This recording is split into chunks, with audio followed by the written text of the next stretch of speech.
Hello po mga kapromdi! Magandang araw sa lahat. Tara, samahan niyo ako at magluluto tayo ng pork liver steak. Yan, meron po tayo ditong atay, 1 kilo. Bali, pakuluan po natin ito sa tanglad ng very light lang mga kapromdi para hindi po mahirap i-slice. Dinidrain ko lang po at hinugasan ko na to.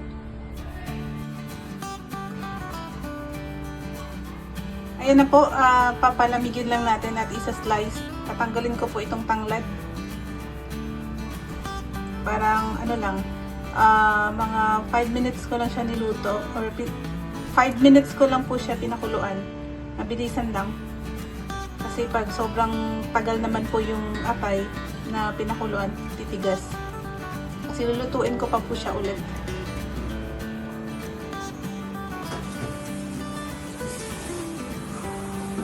Bali, lilinisan muna natin.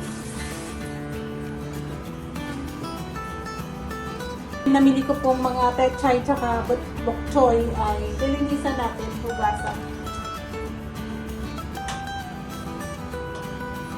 Ayan o. Ay, tulo na.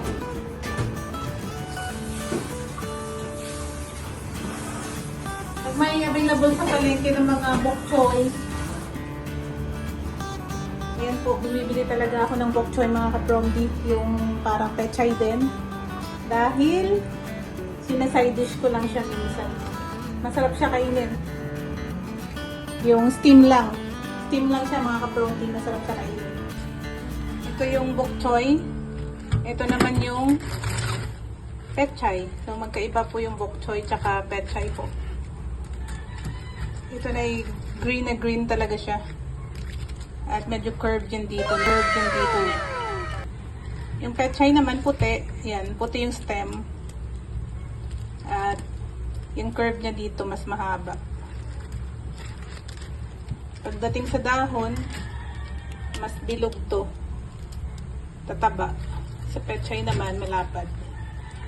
Yan po yung pinagkaibahan ng bok choy tsaka yung pechay. So pag available po nito sa tindahan, sa palengke, bumibili ako. Masarap din ito mga kapromdi, yung parang ano lang, side dish lang minsan sa ano, sa ulam, tsaka minsan naman i-ano mo lang, lalagyan lang ng oyster sauce, ganun.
Mainit na po yung kawali, ilagay natin itong mantika. So, bilis lang naman ito mga kapromdi kasi yung atay ay hindi naman pwede overcook.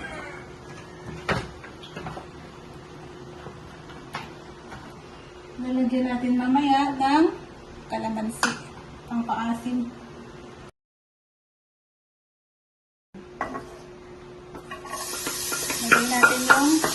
bawang.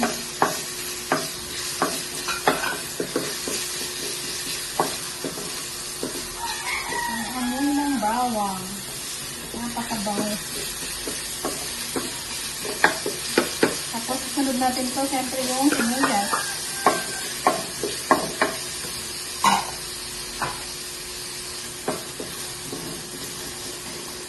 Sariwa pa kasi mga kaprodi yung nabili kong pork. Tayo po ng baboy. Talagang pinilates ko yun. Dahil sabi nila kapag sariwa daw, wala daw amoy yun. Mahirap tayo makahanap ng sariwang pork. Pork liver. Yung atay. Minsan nadadali ka sa binibilhan mo eh.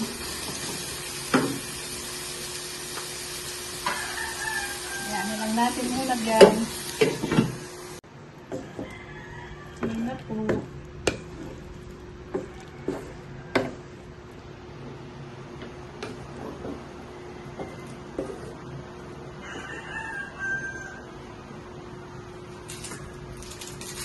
Lagyan ko ng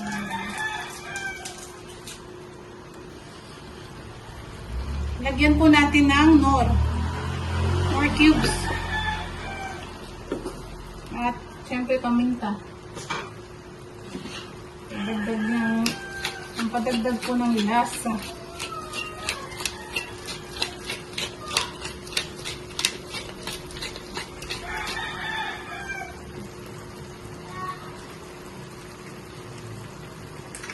Lagyan din po natin ng oyster sauce. Mabilis lang po ang pagluto ng atay ng baboy mga kapromdi dahil nga pag tumagal, titigas.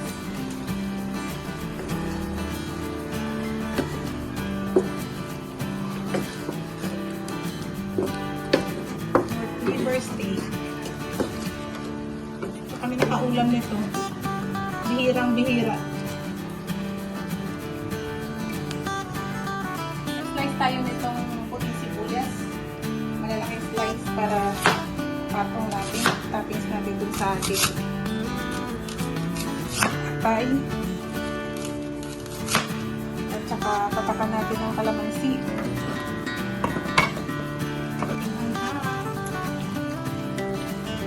Hindi na masyadong anghang dito sa bahay. Kunti lang. Patis din.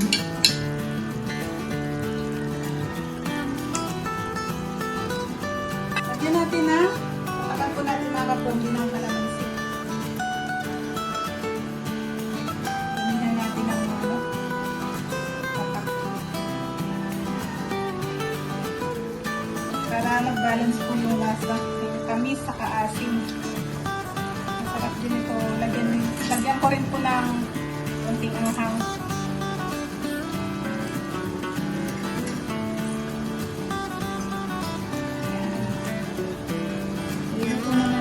Atay.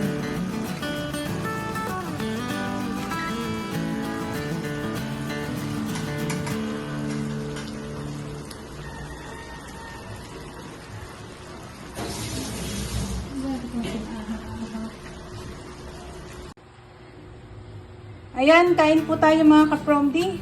Ito yung ating ulam. Meron tayo ditong bok choy, steamed bok choy, tsaka liver steak. Pork liver steak. Ito pa. Dito. Kain na po tayo mga kapromdi. Pawis na pawis po mga kapromdi.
Maraming salamat sa panonood mga ka-Promdi. Kita po tayo next time. Bye-bye! Thank you for watching!